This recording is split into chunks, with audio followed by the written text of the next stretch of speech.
नमस्कार, मी सुषमा तुमचं माझ्या चॅनलवर पुन्हा एकदा खूप खूप स्वागत करत आहे. तर आज आपण बनवणार आहोत रगडा शेवपुरी.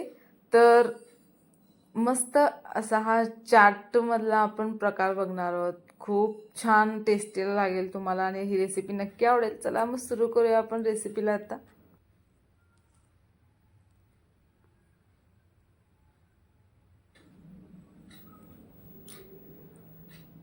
तर सगळ्यात पहिल्यांदा आपल्याला यासाठी लागेल पिवळा वाटाणा, जो बाजारामध्ये अगदी इझिली अवेलेबल होतो. तो वाटाणा आपल्याला भिजत घालायचा 3 ते 4 तास, आणि त्यानंतर आपल्याला आता हे कुकरला लावायचं आहे, शिजवून घ्यायचं आहे वाटाणा. त्यासाठी मी वाटाणा टाकलेला आहे. त्यानंतर 2 बटाटे घेतलेत, त्याचे साल काढून बारीक तुकडे केलेत.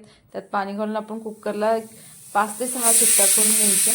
त्यानंतर शिट्ट्या होईपर्यंत मी इकडं आपण चिंचसुद्धा आधीच एक अर्धा तास आधी पाण्यामध्ये भिजत ठेवलेली. आता त्याच पाण्यामध्ये आपण गूळ टाकलेला आहे, थोडंसं आणखीन पाणी त्याच्यामध्ये ॲड करायचं, आणि त्यानंतर त्यालासुद्धा आपण गॅसवरती गरम करायला एक छान उकळी काढून घ्यायची.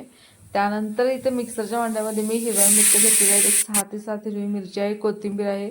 त्यानंतर हे आपल्याला आता मिक्सरला मस्त ह्याची पेस्ट बनवून घ्यायची. तर मिक्सरला आपण त्याची पेस्ट बनवताना त्यातच पाणी ॲड करायचं आणि त्याची छानशी पेस्ट बनवून घ्यायची. तर या पद्धतीने तुम्ही आता व्हिडिओमध्ये बघत असाल. तर आपण एक पात्र घेतलेलं आहे, आणि जे आता आपण मिरची आणि कोथिंबीर मिक्सरला बारीक करून घेतलेलं आहे, ते आता आपण एक झाराच्या सहाय्याने ते आपण गाळून घ्यायचं आहे. तर या पद्धतीने तर पाणी तुम्ही त्याच्यामध्ये जास्त टाकून ती पेस्ट मिक्सरला फिरवून घ्यायची. आणि त्यानंतर आता आपण मस्त आपली ही पेस्ट तयार झालेली आहे. याच्यामध्ये तुम्ही एक्स्ट्रा पाणीसुद्धा ॲड करू शकता. तर मी मिक्सरच्या भांड्यात परत थोडंसं पाणी टाकून हे छानसं ॲड करून घेतलेलं आहे. तर ह्या पद्धतीने हे करून घ्यायचं. त्यानंतर आपण आता याच्यामध्ये टाकणार आहोत चाट मसाला. तर मी या पाण्यामध्ये चाट मसाला टाकलेला आहे, आणि त्यानंतर चवीपुरतं थोडंसं मीठ याच्यामध्ये टाकलेलं आहे. त्यानंतर हे व्यवस्थित असं मिक्स करायचं, आणि ही आपली आता चटणी तयार झालेली आहे. ही आता आपण साईडला ठेवून देऊ. त्यानंतर आपल्याला कुकरच्या शिट्ट्यासुद्धा झालेल्या आहेत. कुकर थोडासा गार झाला की तो आता आपण उघडूया, आणि त्यानंतर एका स्मॅशरच्या सहाय्याने हे सुद्धा आपण मस्त असं स्मॅश करून घेऊया. आपला बटाटा आणि वाटाणा मस्त शिजलेला आहे. तर याला आता आपण द्यायचं. तर मी गॅसवरती कढई ठेवलेली आहे, आणि कढईमध्ये तेल टाकायचं आहे. तर तेल आपण 1 चमचा तेल याच्यामध्ये वापरायचं आहे. तेल छान गरम झालं की त्याच्यामध्ये आपण बारीक चिरलेला कांदा टाकायचा. कांदा थोडासा कमी जास्त करू शकता. कांदा तेलात छानसा परतून घ्यायचा अगदी लालसर होईपर्यंत.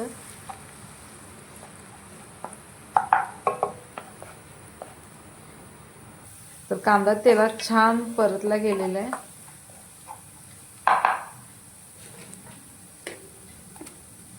तर त्यानंतर आपण त्याच्यामध्ये हा स्मॅश केलेला जो आपला वाटाणा आणि बटाटा आहे तो याच्यामध्ये ॲड करायचा.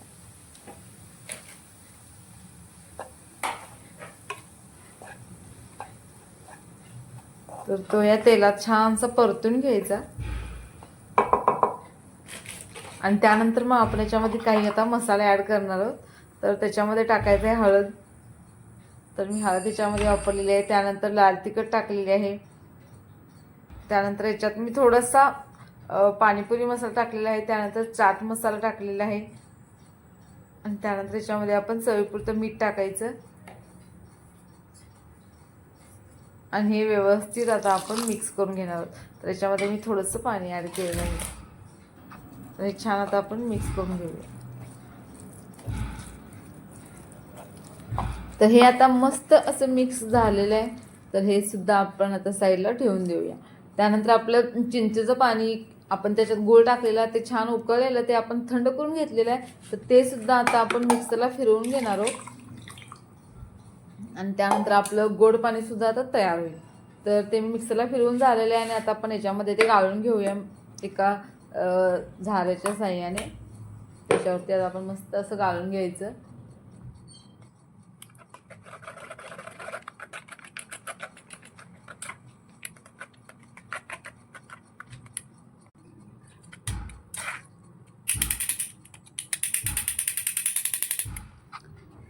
आणि त्यानंतर आपलं मस्त असं तिखट पाणी आणि गोड पाणी तयार झालेलं आहे. गोड पाण्यात मी थोडंसं मीठ टाकलेलं आहे. आणि त्यानंतर आता आपण ह्या पुऱ्या घेतलेल्या आहेत. तर पुऱ्या ह्या मी बाहेरूनच डायरेक्ट विकत आणलेल्या आहेत. तर पुरी बनवायची कशी याची रेसिपीसुद्धा आपल्या चॅनलवर आहे, तर ती तुम्ही जाऊन बघू शकता. तर ह्या मी पुऱ्या आता डायरेक्ट विकत आणलेल्या आहेत. तर त्याच्यामध्ये आता आपण तयार केलेलं सर्व मिश्रण याच्यामध्ये टाकायचं. तर सगळ्यात पहिल्यांदा आपण जो रगडा बनवलेला आहे तो याच्यामध्ये टाकूया. तर सर्व पुऱ्यांमध्ये आपण पहिल्यांदा रगडा भरून घेऊया. त्यानंतर आपण याच्यामध्ये बुंदी टाकायची आहे. आपण बुंदी टाकून घेतलेली. त्यानंतर आपण जे तिखट पाणी आणि जे गोड पाणी बनवलेलं आहे ते याच्यामध्ये सर्वांमध्ये टाकून घेऊया.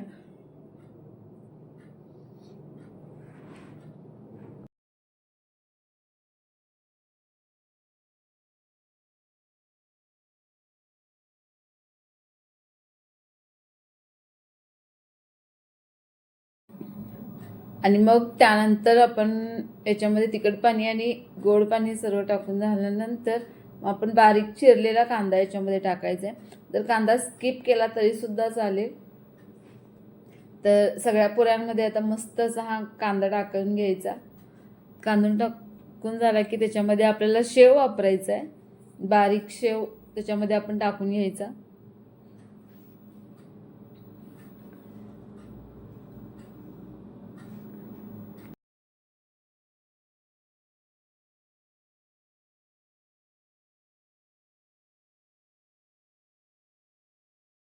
आणि बारीक शेव टाकून झाल्यानंतर आपण बारीक चिरलेली कोथिंबीर सगळ्यांवर मस्त असं टाकायची.